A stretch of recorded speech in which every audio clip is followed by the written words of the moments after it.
안녕하세요. 살맛 나는 인생을 살고 있는 40대 초반 여자입니다. 각종 사연이 있는 채널에 살맛 난다고 말하는 여자 글이 보이니까 좀 이상하시죠? 저도 살맛 난다 싶은 순간이 그렇게 오래된 건 아닙니다. 최근 들려오는 소식이 저를 살맛 나게 만들어줬거든요. 한때는 증오감에 불타올라서 꼭 제가 당한 만큼 되갚아주고 싶었습니다. 하지만 복수하겠다는 마음으로 들끓는 마음을 품고 사는 것 자체가 스스로를 갉아먹는 짓이라는 걸 느꼈습니다. 그래서 안 좋은 기억들 뒤로하고 제 인생에 집중하면서 하루하루 성실하게 살고 있었죠. 그랬더니 그놈이 알아서 척척 망한 인생을 살고 있더군요.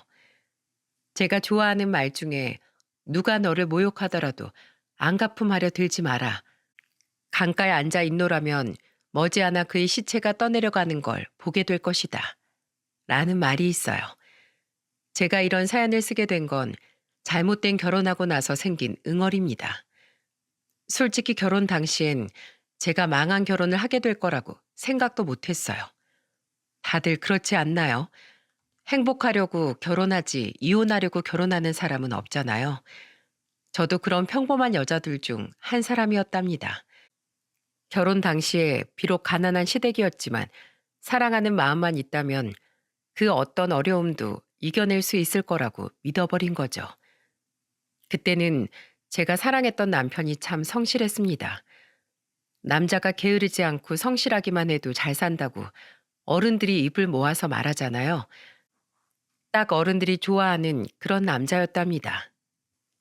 심지어 직업군인 출신이셨던 아버지가 엄지를 들고 칭찬할 만큼 남편은 부지런했어요. 저희가 결혼할 때 신혼집을 친정아버지가 구해주셨는데 남편이 매일같이 그 집을 쓸고 닦으러 갔던 겁니다. 직장인이었던 남편이 매일같이 신혼집으로 가서 청소하고 있다는 걸 저도 까맣게 몰랐어요. 집을 먼저 얻어놓고 혼수를 하나씩 넣을 예정이었는데 우연히 아버지와 들렸다가 깜짝 놀랐던 기억이 나네요. 그때 저도 너무 놀라 남편한테 전화해서 물어보기까지 했었답니다. 오빠, 우리 신혼집 말이야. 거기 왔었어? 아, 내가 퇴근하고 들려서 청소 좀 했어. 이제 우리가 살 집인데 내가 직접 하나씩 치우고 싶어서. 아버님이 우리 잘 살라고 얻어주신 소중한 집이잖아. 정말? 지금 아빠랑 주방 크기 좀 정확히 재보려고 왔는데 누가 청소한 것 같길래 깜짝 놀랐어. 내가 조금씩 치워놨지. 직접 치우다 보면 하나씩 손도 보게 되니까 힘들지 않았어. 우리 집인데 내 손으로 직접 정리하고 싶더라. 저는 그동안 남편이 입주 전부터 신혼집을 치우고 있었다는 말에 깜짝 놀랐어요. 평소 성격이 깔끔하고 본인이 마무리해야 직성이 풀리는 성격인 줄은 알았지만 이 정도일 줄은 몰랐거든요. 그때 아버지도 남편의 행동을 보고 많이 놀라셨던 것 같습니다. 회사 다니면서 이렇게까지 집을 치우고 정리하는 건 힘든 일이지 않습니까? 그때 친정아버지가 집안을 둘러보면서 남편 실력에 두 번 감탄하실 만큼 정리가 아주 잘 되어 있었어요. 처음에 제가 남편과 결혼한다고 했을 때 사실 아버지는 걱정이 많으셨답니다. 남편이 첫인사를 다녀간 뒤 아버진 저한테 걱정스러운 목소리로 말하셨어요. 유진아, 아빠는 네가 좋다고 하니까 반대하진 않을 거야. 그런데 너 정말 괜찮겠어? 시댁도 형편이 좋은 것 같지 않고 사이될 놈도 그냥 평범한 회사 다니는 것 같은데. 아빠, 저 못 믿으세요? 저 엄마 어깨너머로 배운 요리 실력으로 학원까지 운영하잖아요. 뭐든 잘하는 아빠 딸 믿어주세요. 그리고 그 사람 정말 성실하고 정직한 사람이에요. 그래, 알았다. 결혼하겠다고 결심한 너만의 이유도 있겠지. 난 너만 행복하면 됐다. 아무래도 딸 가진 아버지다 보니 혹시나 제가 고생할까봐 걱정이 많으셨습니다. 하지만 전 그때 정말 잘 살 수 있다고 확신이 가득했어요. 저는 요리 연구가였던 엄마의 영향을 받아 직접 요리 학원을 차려서 운영을 하고 있었거든요. 일단 한 번 확신이 생긴 길엔 도전해서 성과를 꼭 이끌어내던 성격이었죠.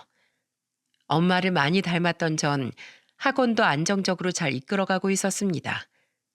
엄마를 많이 닮아 있던 저는 엄마처럼 잘 살 거라고 믿었어요. 제가 본 엄마는 참 멋진 사람이었거든요. 요리 연구가로 활동하면서 강습의 강사로 초청되기도 하고 TV에도 한두 번 출연할 만큼 멋진 분이셨답니다. 전 부모님처럼 살고 싶다는 꿈이 있었어요. 그래서 성실한 남편과 제 제2의 인생을 시작한다면 부모님과 같은 삶을 살 거라고 믿었답니다. 그리고 그때 아버지가 남편이 미리 조금씩 청소해둔 신혼집을 둘러보면서 감탄 섞인 목소리로 말하셨어요. 아이고, 우리 사위 손끝이 아주 야무지네. 남자가 이렇게 구석구석 꼼꼼하게 치우는 게 어려운데 사람이 참 부지런하네. 그치? 아빠 사위 이런 사람이야. 얼마나 성실한데. 너 지금 내 앞에서 네 남편 될 사람 자랑하는 거냐? 벌써부터 그러면 이 아빠 서운한데. 아니야. 그래도 아직 아빠가 최고지. 그렇게 남편은 조금씩 저희 부모님께도 인정받아가기 시작했습니다. 천천히 스며들듯이 한 가족이 된 저희는 양가 부모님의 진심 어린 축하 속에 결혼식을 올리게 됐답니다. 처음에는 걱정 많으시던 아버지도 남편의 우직하고 믿음직스러운 태도에 점점 신뢰를 쌓아가고 있었어요. 결혼 후에는 남편이 직접 부모님들을 신혼집으로 초대하기도 했었고요. 평소 낚시를 좋아하던 아버지가 쭈꾸미 낚시라도 다녀오는 날이면 남편이 어김없이 이런 말을 했었어요. 여보, 오늘 아버님 쭈꾸미 낚시하러 가셨다면서? 그게 오늘인가? 맞아. 오늘 새벽부터 친구들이랑 가신다고 했던 것 같은데 많이 잡으면 우리도 좀 달라고 할까? 아예 우리 집으로 오셔서 장모님이랑 다 같이 만들어 먹자고 하자. 다 같이 먹으면 좋잖아. 그럴까? 그럼 오랜만에 우리 아버지 낚시 실력 좀 볼까? 좋지. 오랜만에 아버님이랑 술이라도 한잔 해야겠다. 남편은 저희 부모님께 늘 잘하려고 노력하던 사람이었어요. 작은 거라도 같이 나누려고 노력하는 남편을 보면서 저도 속으론 내심 고마웠죠. 남자가 처가 식구들과 편하게 연락하고 지내는 모습은 흔한 모습은 아니지 않습니까? 그런데 남편은 저희 집 막내 남동생보다도 저희 부모님과 자주 연락하며 지냈어요. 오죽하면 저도 잘 모르던 아버지의 낚시 모임 일정까지 정확히 알고 있을 정도였죠. 그래서 그날도 부모님을 모시고 저희 집에서 맛있는 저녁을 먹었습니다. 아버지는 남편과 술을 마시면서 자랑스럽게 무용담을 늘어놓으셨죠. 내가 말이야, 낚싯대를 던졌다 하면 그냥 다 건져 올렸어. 내가 자네 나이 땐 손맛 보는 재미로 살았다니까. 우와, 그러셨어요? 어쩐지 장인어른 팔뚝은 제가 따라할 수 있는 팔이 아니라니까요. 자연스럽게 낚시로 길러진 근육은 젊어도 만들기 힘들어요. 그래, 맞아. 이것 봐. 내가 직업군인으로 있을 때도 내 팔을 따라가는 놈이 없었어. 내가 군대에 있을 때 맨손으로 황소도 때려잡으려고 했다니까. 우와, 정말요? 남편은 술에 취해서 말도 안 되는 허풍을 늘어놓는 아버지 말에도 맞장구를 치면서 들었어요. 그 모습을 옆에서 지켜보던 엄마는 혀를 내두르면서 남편한테 한탄하는 목소리로 말하기도 했습니다. 자네가 자꾸 그렇게 들어주니까 이 사람이 멈출 줄을 모르잖아. 난 이제 이 사람 군대 얘기 시작하면 무슨 말이 나올지 자동으로 떠올라. 어찌나 입만 열면 군대 얘기뿐인지 아주 귀에 딱쟁이가 생겼다니까. 자네도 더 듣다가 지겨워지기 전에 그만 들어줘. 아니에요, 장모님. 전 장인어른 이야기 즐거워요. 맨손으로 황소 때려잡을 뻔한 이야기 어디서 또 듣겠어요? 남편이 엄마의 만류에도 웃으면서 농담을 하니까 아버진 이때다 싶어서 큰 소리로 엄마한테 이런 말을 하셨어요. 그것 봐. 내 군대 얘기 듣고 재밌어 하는 사람이 있다고 했지? 당신만 지겹다고 한다니까? 신기하긴. 우리 사이도 더 듣다 보면 나처럼 될 거야. 그러니까 당신도 좀 그만해. 왜 그래? 가족끼리 서로 들어주고 그러는 거지. 그러니까 일절만 하고 끝내라고 이 사람아. 부모님은 티격태격하면서도 늘 웃음이 끊이질 않으셨답니다. 남편도 그런 부모님을 보면서 같이 웃고 떠들었어요. 이렇게 남편이 저희 부모님과 식사 자리를 만들었던 이유는 또 있었답니다. 같이 모여서 먹는 것도 좋았지만 이런 다정한 저희 부모님을 보면서 남편도 그렇게 늙어가자는 말을 했었거든요. 한 번은 남편이 부모님이 다녀가신 뒤 저한테 뜬금없는 소리를 하더라고요. 나도 장인 장모님처럼 저렇게 친구처럼 다정하게 늙어가고 싶다. 우리도 그럴 수 있겠지? 그럼 우린 더 잘 살 거야. 우린 애들 앞에서 부부싸움도 하지 말고 아무리 화나는 일이 있어도 하루 이상 말없이 지내지 말자. 꼭 대화 많이 해서 잘 풀고 지내자고. 남편의 말에 저는 새끼손가락까지 걸면서 약속을 했었답니다. 부부가 살면서 싸울 수도 있겠지만 서로 싸웠다고 말없이 지내는 일이 없도록 하자며 남편이 말하더군요. 이렇게 남편이 말했던 이유는 따로 있었습니다. 바로 시부모의 영향이 있었기 때문이었죠. 남편은 집안의 둘째라 장남과 막내딸 사이에서 치이면서 자랐던 겁니다. 장남은 장남이라고 챙기고 막내딸은 딸이라서 더 챙겨가면서 컸던 것 같았어요. 오죽하면 시모도 남편을 보면서 저한테 이런 말까지 하더라고요. 우리 상욱이 둘째라 집에서 얼마나 치고 살았나 몰라.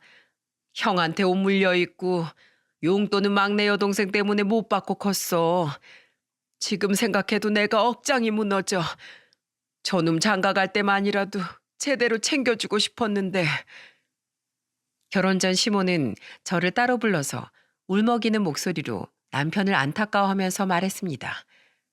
시모는 백수였던 시부를 대신해 혼자 삼남매를 키웠다고 해도 과언이 아닐 정도였죠. 어쩌다 시부가 일을 해서 일당을 벌어온다 해도 그 돈은 전부 시부의 술값으로 나갔다고 하더군요. 늘 생활비가 부족하다 보니까 시부모는 자주 싸울 수밖에 없던 겁니다. 이런 사정을 다 알고 있던 전 시모한테 마음이 더 쓰였던 것도 있어요. 개벌은 남 못 준다고 시부는 자식들이 다 커도 정신 못 차리고 여전히 한량처럼 살고 있었거든요. 그러다 보니까 시모는 청소일이나 전단지 돌리는 일을 하거나 잠시도 쉴 틈이 없었습니다. 하지만 시모는 이런 상황에도 며느리를 많이 아껴주시던 분이셨어요. 제가 결혼 생활 중에 아들을 2명이나 낳고 키우는 동안 시모한테 고마웠던 점이 한둘이 아니었습니다. 제가 첫째를 낳고 잠도 제대로 못 자고 있을 무렵에 시모가 손주가 보고 싶으셨는지 집에 오셨던 적이 있었어요.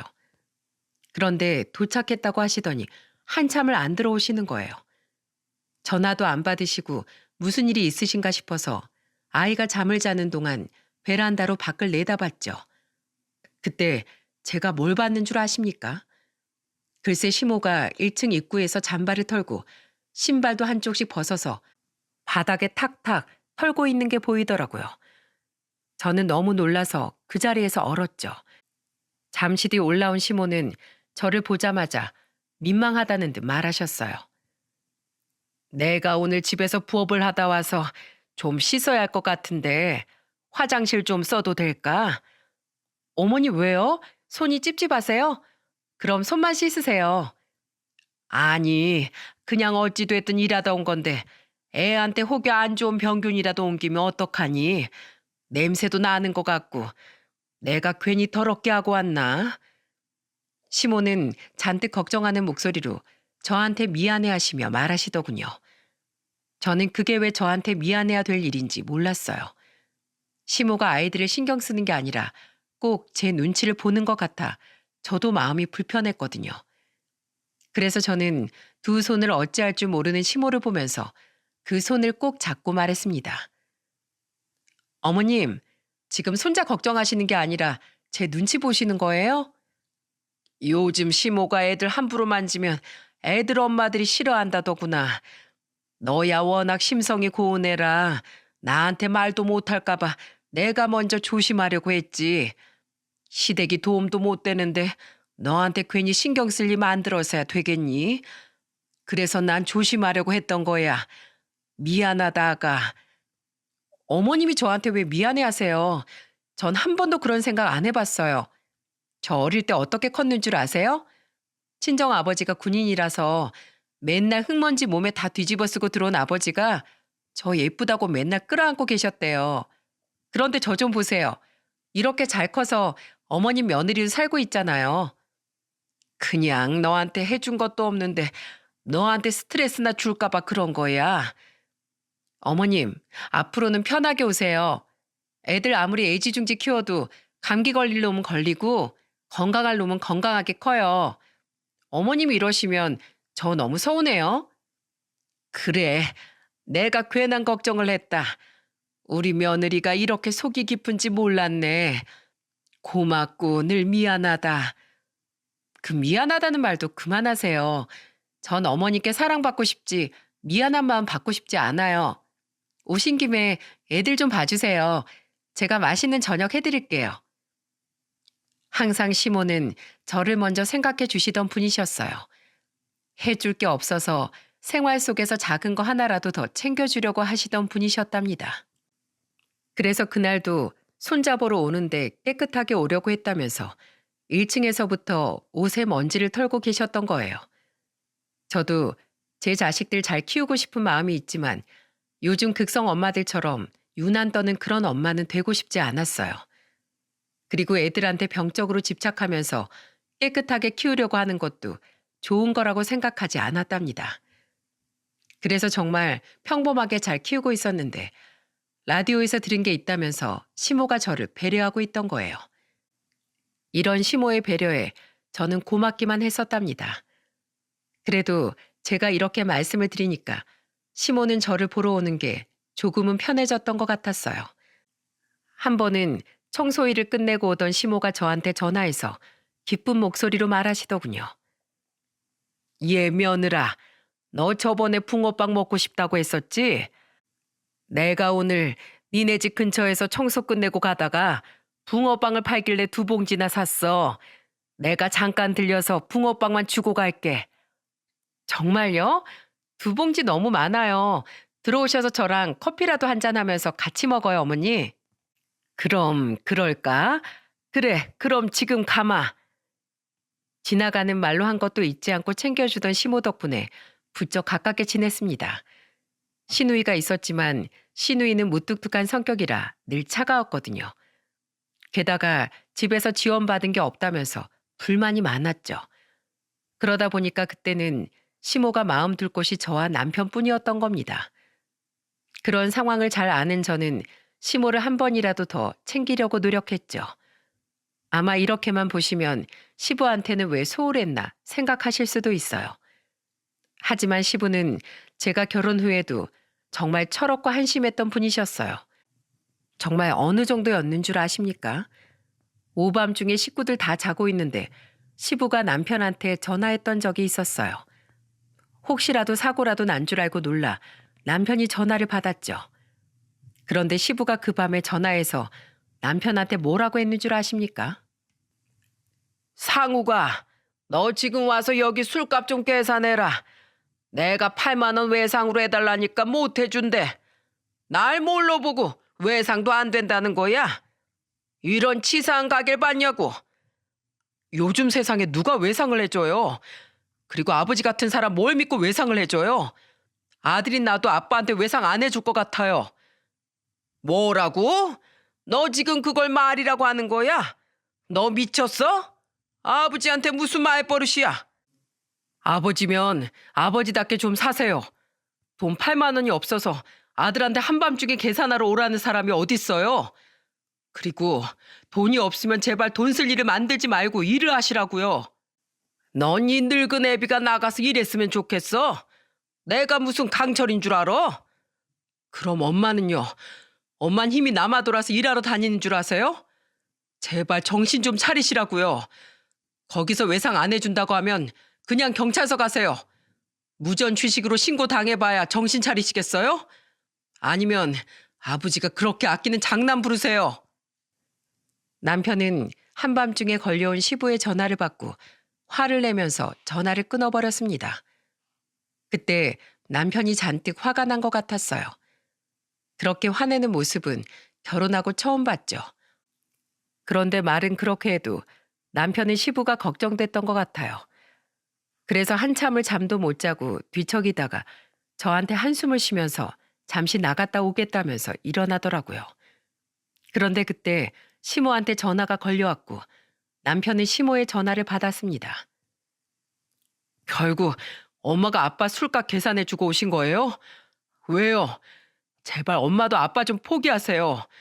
아빠는 엄마도 저도 아니고 오로지 세상의 장난뿐이라고요. 오해야. 네가 답답해하는 건 아는데 엄마가 계산하고 왔으니까 너무 걱정하지 마. 아버지가 마음은 그렇지 않은 거 잘 알잖아. 자식이 다 같은 자식이지. 장남, 차남이 어딨어. 그만하세요. 정말 지긋지긋해서 못 살겠어요.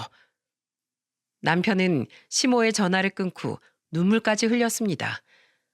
사고치는 시부한테 너무 시달려서 남편은 지쳐 보였죠. 그런데 시부는 항상 뒤치다거리는 남편한테 부탁하면서 조금 푼돈이라도 어디서 생기면 늘 장남한테 주기 바쁘더군요. 그러니 남편이 화가 날 수밖에 없었던 겁니다. 시부와 남편 사이에서 시모는 중간 역할을 했어요.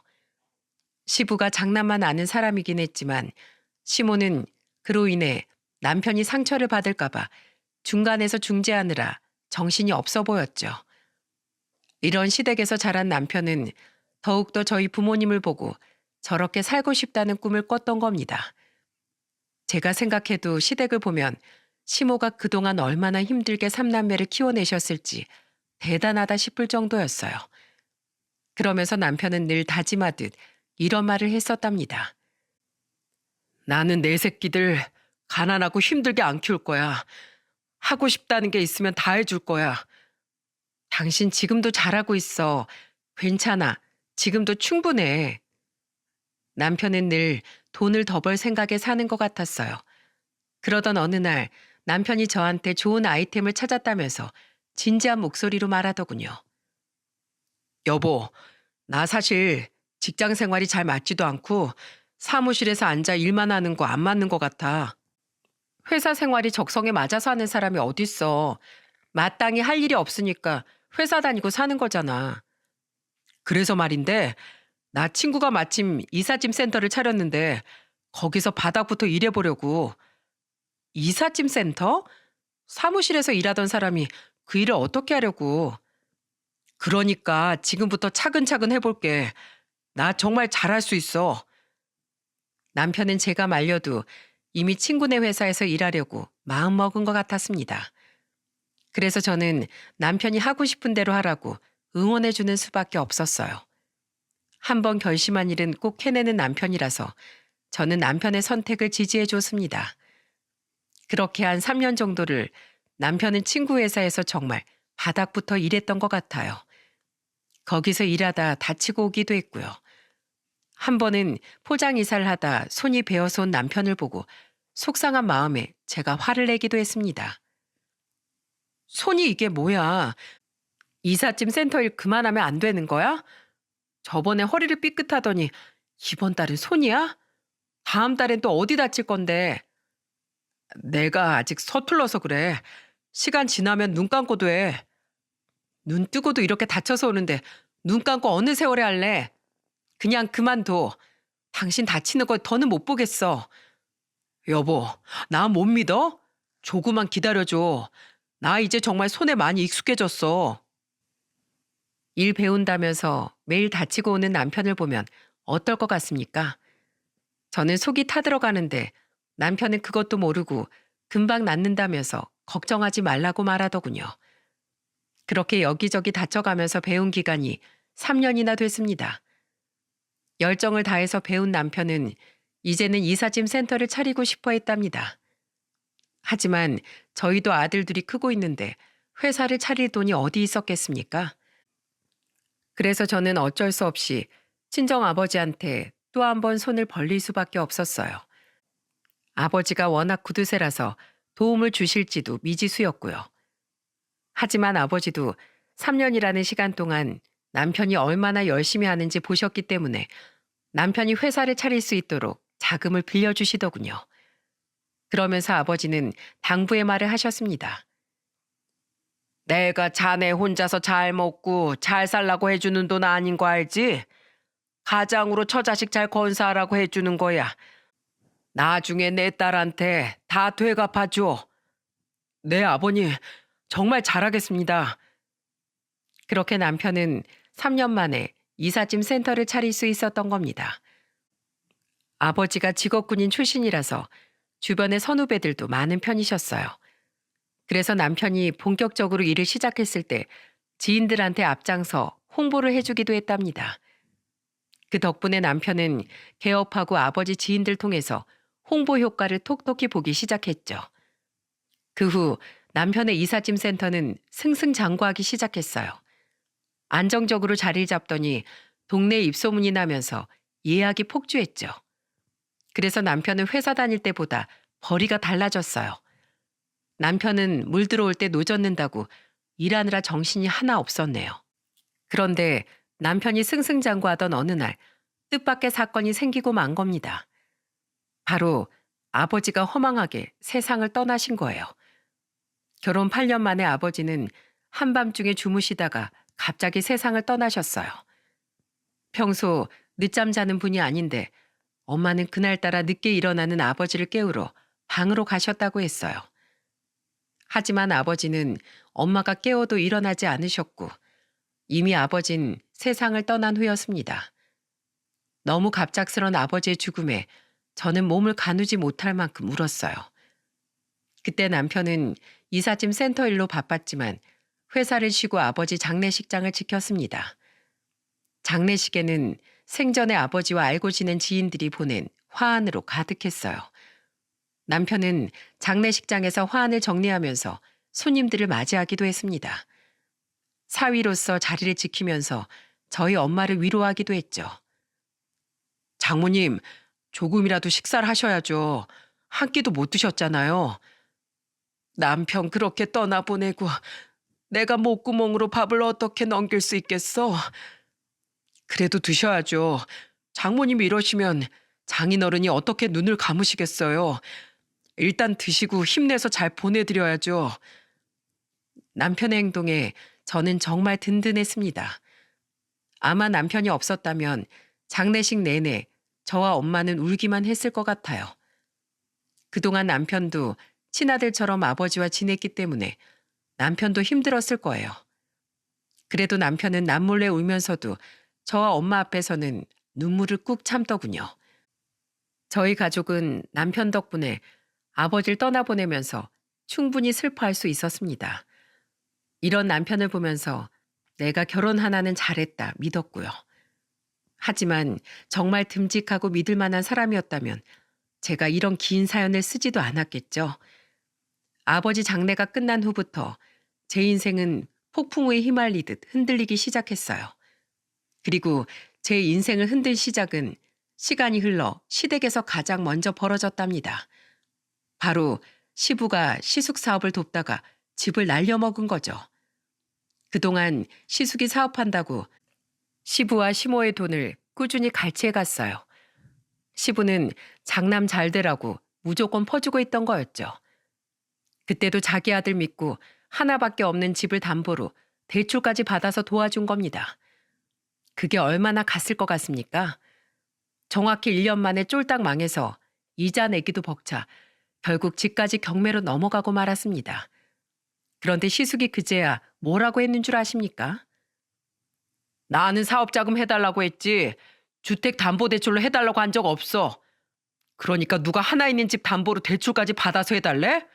사업이 실패할 수도 있는 거지. 아니 난 몰라. 아빠가 대출 받은 거니까 알아서 해. 세상에 이런 은혜도 모르는 자식 본 적 있으신가요? 그때 남편이 시숙을 한 대 칠 것처럼 화를 내면서 소리쳤어요. 뭐? 지금 그게 뚫린 입이라고 할 소리야? 부모님이 형한테 어떻게 했는데 그런 소리를 해. 당장 동구해 와. 형이 말아먹은 돈 찾아오라고. 아, 그 돈을 내가 어디서 해와? 나 망했다고. 야, 네가 그러고도 사람이야? 사람이냐고. 너야말로 형한테 말버릇이 그게 뭐야? 아버지가 이 꼴 보면 너한테 화내지 나한테 화내겠냐? 찬물도 위아래가 있어 이 자식아.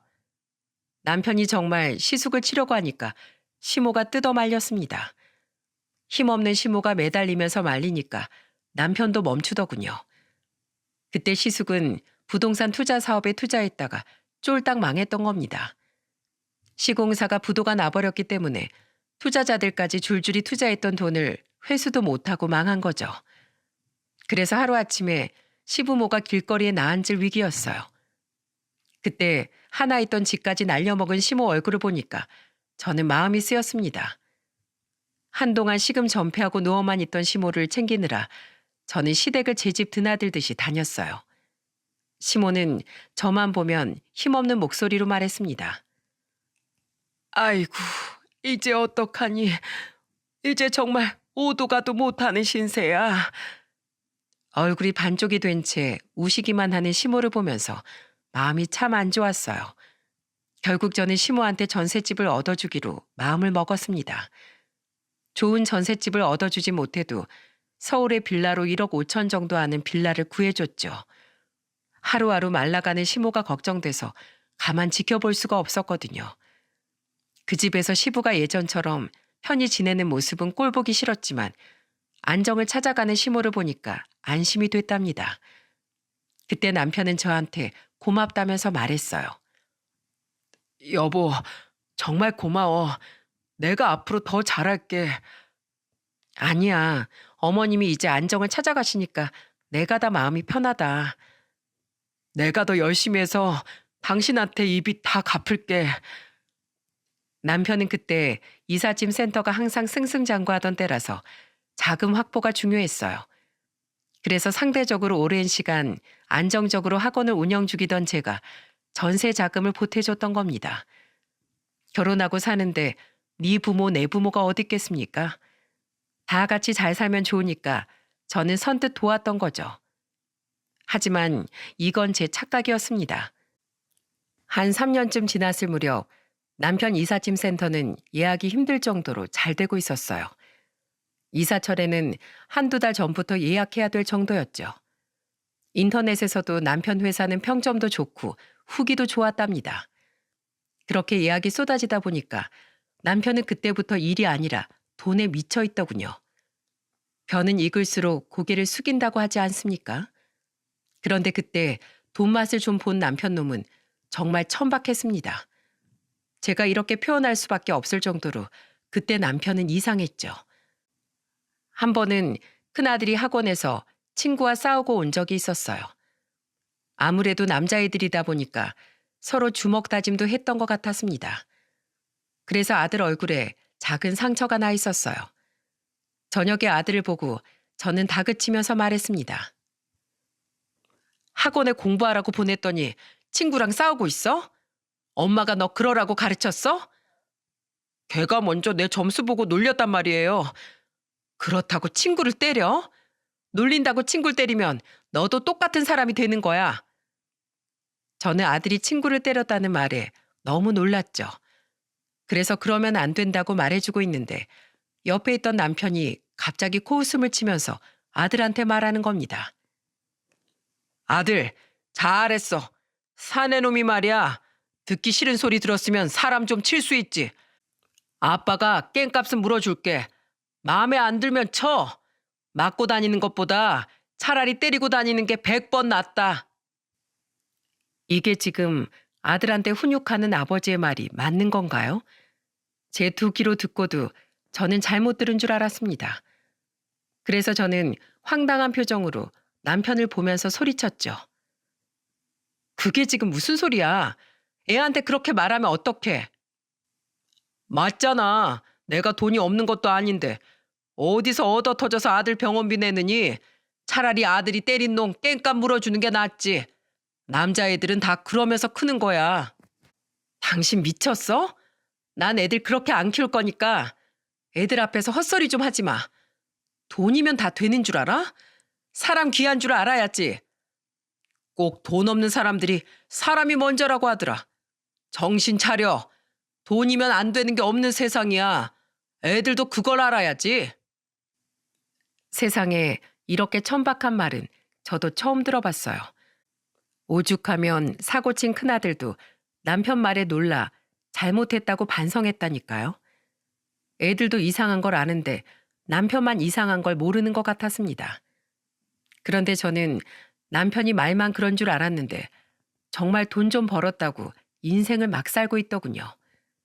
남편이 운영하는 이삿짐 센터엔 한국인보다 외국인 노동자들이 많았는데 남편이 월급으로 갑질을 하고 있던 겁니다. 그래서 고용노동부에서 조사까지 나왔던 적도 있었어요. 사람이 돈이 생기면 여유가 생긴다는데 남편은 어떻게 된 게 점점 더 여유가 없는 사람이 되어 있더라고요. 그러다 한 번은 집에 관리비가 나오고 고지서를 보더니 갑자기 예민해진 목소리로 잔소리를 늘어놨어요. 관리비가 왜 이렇게 많이 나와? 이거 전기세 봐라. 집에서 에어컨만 돌리고 산 거야? 더우면 부채질을 해.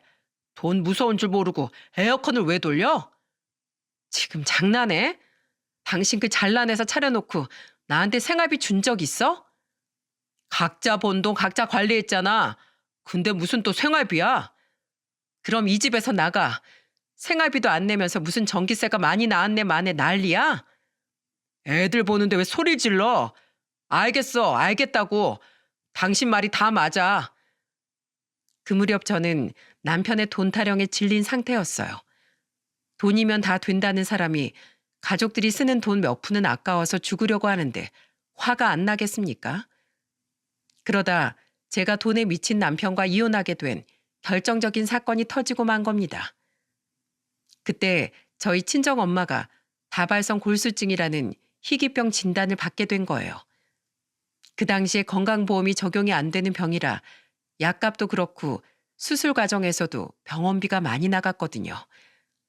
엄마도 연세가 70대 초반에 갑자기 쓰러지면서 진단받게 된 병이라 온 가족이 다 경황이 없었죠. 면역 항체를 만드는 형질세포가 혈액암으로 변하여 주로 골수에서 증식하는 질환이라서 통증이 심했습니다. 고칼슘 혈증 및 감염과 다양한 증상이 나타날 수 있는 병이라서 아주 힘든 병이었죠. 골수를 둘러싸고 있는 뼈나 기타 장기에서 발생하다 보니 엄마가 너무 고통스러워했어요. 저는 그런 엄마 곁을 지키면서 힘이 되어줬습니다. 엄마, 힘내. 내가 옆에 있잖아. 내가 금방 낫게 해달라고 할게. 유진아, 엄마 너무 아파. 그냥 나 치려고 뭐고 다 나련다. 너무 힘들어. 아니야. 그래도 병원에서 치료를 받아야 낫지. 엄마 걱정하지 마. 내가 다 고쳐줄게. 엄마는 너무 고통스러워 치료를 포기하고 싶어 했습니다. 하지만 자식이 어떻게 부모를 포기할 수 있겠습니까? 돈이 얼마가 들어도 저는 엄마를 살리고 싶었습니다. 지금은 건강보험이 적용되나 모르겠지만 그 당시엔 약값과 치료비가 상당했어요. 그래서 장녀인 제가 엄마 병원비를 대부분 지불했답니다. 그런데 그때 제가 추가로 엄마 병원비로 3천만 원을 보내려고 하자 남편 놈이 정색을 하면서 말하더군요. 당신 언제까지 장모님 병원비 보내려고? 대체 얼마 쓰는 거야? 뭐? 내가 우리 엄마 병원비 쓰겠다는데 당신이 왜 신경 써? 보태준 거라도 있어? 아니, 딸이 그 정도 하면 됐지. 뭘 얼마나 더 보내려고? 너무 퍼주는 거 아니야? 나중에 괜히 딴소리 하시기 전에 장모님 집 담보로 잡고 빌려드려. 이게 무슨 황당한 계산법인지 저는 기가 막혔습니다. 그래서 화가 난 전 남편한테 화를 내면서 말했어요. 지금 말 다 했어? 난 뭐 돈이 남아 돌아서 시댁에 전세집 구해준 줄 알아? 내가 애초에 그걸 해주는 게 아니었어. 내일 부동산에 전화해서 뺄 거니까 그렇게 알아. 그걸 누구 마음대로 빼? 나도 지분이 있어. 무슨 지분? 다 내 돈이야. 어차피 내 명의로 돼 있으니까 내가 알아서 할 거야. 지분 타령할 거면 네 부모 네가 모셔. 효도 네가 셀프로 하라고. 얼마 버는지 말도 안 하는 네가 직접 모셔. 그럼 내가 못할 줄 알고? 내가 할 거야. 저는 남편한테 선전포고를 하고 당장 부동산에 연락해서 전셋집을 내놨어요. 정말 억울하더군요. 오로지 시부모 생각해서 구해준 전셋집인데 정작 남편은 저희 엄마가 아프니까 담보 같은 소리나 하고 있으니 제가 화가 안 나겠습니까? 집을 내놓고 저는 남편한테 화를 내면서 한 소리 했어요. 검은 머리 짐승 거두는 거 아니라더니 진짜 어떻게 당신이 그럴 수가 있어? 우리 집에서 당신한테 해준 게 얼만데. 넌 어제부터 사위 자격 잃은 거야. 그리고 나도 오늘부로 며느리 자격이 필요 없으니까 더 이상은 나한테 바라지 마. 뭐? 지금 그게 무슨 소리야? 뭐 이혼이라도 하자는 거야? 그래. 너같이 은혜도 모르는 짐승만도 못한 놈이랑 난 더 한순간도 못 살아. 그지? 내 명의인 거 알지? 그 돈 빼서 병원비 쓸 거니까 넌 네 부모 알아서 네가 모셔. 그래, 알아서 해. 난 뭐 돈 없는 줄 알아? 남편 놈은 제 말에 큰 소리를 떵떵 치더군요. 시모가 걸렸지만 그때 저도 엄마가 아파서 마음에 여유가 없었습니다. 그리고 정말 부동산에 집을 내놨고 조건이 좋게 나온 집이라 2주도 안 돼서 집이 나가더군요. 너무 속전속결로 집이 나가니까 시부가 황당한 목소리로 저한테 전화해서 하소연을 하더군요. 갑자기 집을 빼면 우린 어디 살라고 그러는 거냐? 남편이 집 얻어준다고 하니까 조금만 기다리세요. 어쩔 수 없잖아요. 아, 그리고 저 이제 이혼하니까 저한테 전화해서 그만 좀 말하세요. 뭐? 이혼? 니들 또 왜 그러냐? 그것도 아들한테 물어보세요. 아주 돈만 하는 훌륭한 아들 두셨으니까 아들이 다 해결해 줄 겁니다. 저는 시부의 전화도 매몰차게 끊어버렸습니다. 그런데 여러분, 큰 소리 떵떵 치는 남편이 시부모한테 어떤 집을 얻어줬는지 아십니까? 보증금 3천에 월세가 60만 원이나 하는 투룸을 구해준 겁니다. 일정한 수입도 없는 양반들이 한 달에 월세 60만 원을 어떻게 내고 살라고 그런 집을 구해줬나 모르겠어요. 당분간 남편이 월세를 내주겠다고 했는데 그것도 기가 막혔습니다. 결국 갈 곳 없던 시부모는 울며 겨자 먹기로 이사를 했는데 그 집은 문제도 많은 집이었어요. 시부가 도저히 못 살겠다며 이런 전화를 하기도 했거든요. 애미야, 나 도저히 못 살겠다. 물수압이 낮아서 변기는 수시로 막히고 장판은 죄다 뜯어져 있고 해도 안 들어와서 집안이 아주 눅눅해. 저 이혼 준비 중이라는 말 잊으셨어요? 저한테 해준 게 뭐가 있다고 이런 말 하세요? 한때는 며느리였지만 이젠 더 이상 저랑 아무 관계 없잖아요. 잘난 자식한테 전화해서 집 옮겨달라고 하세요. 더 이상은 연락 안 받습니다. 아시겠어요? 정말 시부는 끈질기게 전화해서 못 살겠다는 소리를 하더군요. 하지만 시부의 전화에서 저는 눈 하나 깜짝 안 했습니다. 하지만 연락 한 번 없던 시모는 마음이 쓰이더군요. 그래서 저는 시모를 따로 찾아뵙고 인사를 드리며 말했습니다. 어머님, 이거 받으세요. 200만 원 적지만 비상금으로 꼭 가지고 계세요. 이게 뭐야? 아유, 난 못 받는다. 사부인이 몸도 안 좋다면서 한 푼이라도 네가 더 가지고 있어야지. 아니에요. 저 이 정도는 해드릴 수 있어요. 못난 며느리 그동안 예쁘게 봐주셔서 감사했어요. 내가 너한테 뭘 바라겠니? 내가 더 미안하지. 손주들하고 잘 살아. 저는 그렇게 시모와 눈물의 인사를 나눴습니다. 그래도 그렇게 시모한테 인사를 하고 나니까 마음은 한결 편하더군요.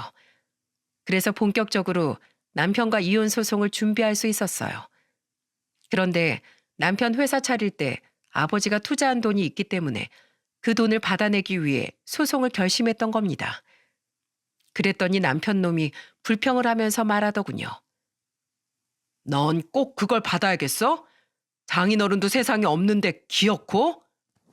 어, 너한텐 1원도 아까워. 그 돈 줄 때까지 소송할 거니까 각오해. 저는 엄마의 병간호를 하면서 소송까지 하느라 스트레스로 너무 힘들었습니다. 잔머리를 어찌나 굴리던지 알미워 끝까지 돈을 받아내려고 악을 썼죠. 그랬더니 결국 남편은 자진 납세를 하더군요. 아버지한테 받았던 투자금을 전부 내놓았습니다. 그 후 재산 분할도 각자 재산은 각자 챙기는 걸로 합의를 봤어요. 저도 엄마를 챙기느라 더 이상 소송을 할 수도 없었기 때문에 그렇게 하기로 했어요. 아이들은 두말할 것도 없이 저와 살겠다고 해서 양육권도 제가 챙기게 됐답니다. 그렇게 이혼 소송을 마무리했습니다. 돈에 미쳐있던 지긋지긋한 그런 놈하고 15년을 살았다는 게 정말 너무나 끔찍했습니다. 돈 앞에 장사 없다지만 돈에 사람 배신하는 놈인 줄은 몰랐어요. 그리고 저희 엄마는 다양한 치료를 진행했습니다. 조혈모 세포 이식 요법을 진행하면서 엄마 면역 관리에 더 신경을 쓰며 지냈답니다. 고령의 환자다 보니 엄마의 체력이 관건이었죠. 그렇게 이혼하고 엄마 치료에 매달려서 그런지 엄마는 힘겨운 조혈모세포 이식을 이겨내고 지금은 약물 치료를 받고 있죠. 그래도 항상 합병증을 조심해야 되는 병이라 이혼 후 엄마한테만 매달렸네요. 그런데 이혼하고 2년쯤 지나자 희소식이 들려왔어요. 그동안 정신없어서 떠올린 적 없던 남편놈이 회사를 폐업하게 됐다는 소식이었죠. 심지어 폐업하는 과정에서 큰 사건까지 생겼더라고요. 이삿짐을 옮기면서 힘드니까 직원들과 반주를 했었나 봐요. 그러다 술 마시고 일하던 직원이 사다리 차에서 떨어지면서 사고를 당한 겁니다. 사장이란 놈이 술을 마시고 일을 하게 두는 게 말이 됩니까? 그래서 결국 남편 놈은 다친 직원 치료비를 전액 감당해야만 했어요. 그 직원은 생명에 다행히 지장은 없었지만 평생 불구로 살아야 했답니다. 이 사건이 세상에 알려지게 되면서 그동안 남편이 직원들 노동 착취해 오던 게 세상에 다 밝혀진 거죠. 경찰에서 조사도 받고 노동청에서 조사도 나왔다고 하더군요. 심지어 외국인 노동자들이 밀린 임금 달라고 고소까지 했으니 회사가 나락에 빠질 수밖에 없던 상황이었습니다. 그런데 왜 남자들은 이혼하고 힘들어지면 전철을 찾을까요? 저한테 전화해서 남편 놈이 어이없는 소리를 하더군요. 여보, 나 돈 좀 빌려줘. 그래도 우리 부부였잖아. 이제 당신 소중함을 알겠어. 그때 내가 너무 심했었지. 나 정말 반성 많이 했어. 반성? 2년 만에 쫄딱 망하고 한 게 반성이냐? 애들이 너 같은 놈이랑 안 사는 게 다행이다. 이혼하길 100번 잘했다는 생각이 들어. 네가 무슨 짓을 했는지 아주 기사로 잘 봤다 이 자식아. 넌 법의 심판을 좀 받아봐야 정신 차려. 그리고 너 양육비 안 보내면 나도 소송 걸 거니까 그렇게 알아. 여보! 저는 헛소리하는 남편 전화를 그대로 끊어버렸습니다. 이미 인간이 아니라 짐승인 걸 알았는데 제가 돕겠습니까? 결국 남편 놈은 직원과 합의를 못해서 실형 6개월 선고를 받았다고 하더군요. 그때 6개월 선고받았으니까 지금은 아마 교도소에서 나왔을 겁니다. 하지만 지금까지 연락도 없고 양육비도 한 푼 안 주고 있네요. 비참한 인생을 살고 있는 것 같아서 일부러 양육비 청구도 안 하고 있습니다. 언젠가 직장을 다닌다는 소식이 들리면 그때 소송으로 제대로 또 참교육을 하려고 해요. 이런 한심한 놈 때문에 시부모는 시골에 작은 집을 얻고 사는 것 같았습니다. 월세 60만 원은 젊은 사람도 부담스러운데 나이 드신 분들이 어떻게 살겠습니까? 한순간에 잘못된 선택이 가정을 이렇게까지 파탄내고 만 겁니다. 그때 남편이 돈 좀 벌었다고 거만해지지만 않았어도 이런 일은 없었을 거예요. 제가 여기서 사연을 보다 보면 다들 순간의 잘못된 선택으로 인생이 나락으로 가는 것 같습니다. 그래서 저도 거기에 한마디 보태고 싶어서 이렇게 사연을 보내게 됐답니다. 여러분들 제 사연을 듣고 느끼셨겠지만 가족은 돈이 있다고 잘 사는 게 아니랍니다. 저는 그때 엄마를 치료하기 위해서 큰 돈을 썼고 지금도 여전히 일상에서 신경 쓸 부분들이 많아요. 그렇지만 저는 훨씬 행복합니다. 엄마가 곁에 있다는 것만으로도 너무 좋거든요. 그리고 자식으로서 같이 이겨낼 수 있다는 건 뜻깊은 일이랍니다. 돈이야 벌면 되지만 돌아가신 부모에 대한 후회는 평생 가슴에 남아서 어쩌지도 못한답니다. 그러니까 여러분들도 곁에 있는 가족들에게 마음 아끼지 마시고 더 많이 사랑해 주세요. 돈이 아니어도 마음만으로도 충분히 행복할 수 있답니다. 아이들도 지금 외할머니를 공경할 줄 알고 예의 바르게 잘 자라고 있어요. 부모가 좋은 본보기가 된다면 아이들은 알아서 잘 배우고 자라는 것 같습니다. 그러니 각박한 세상에 가족들 손을 꼭 잡아주시길 바랄게요. 제 긴 사연은 여기까지지만 앞으로 저는 아이들과 열심히 살아가겠습니다. 모두 많은 응원 부탁드려요.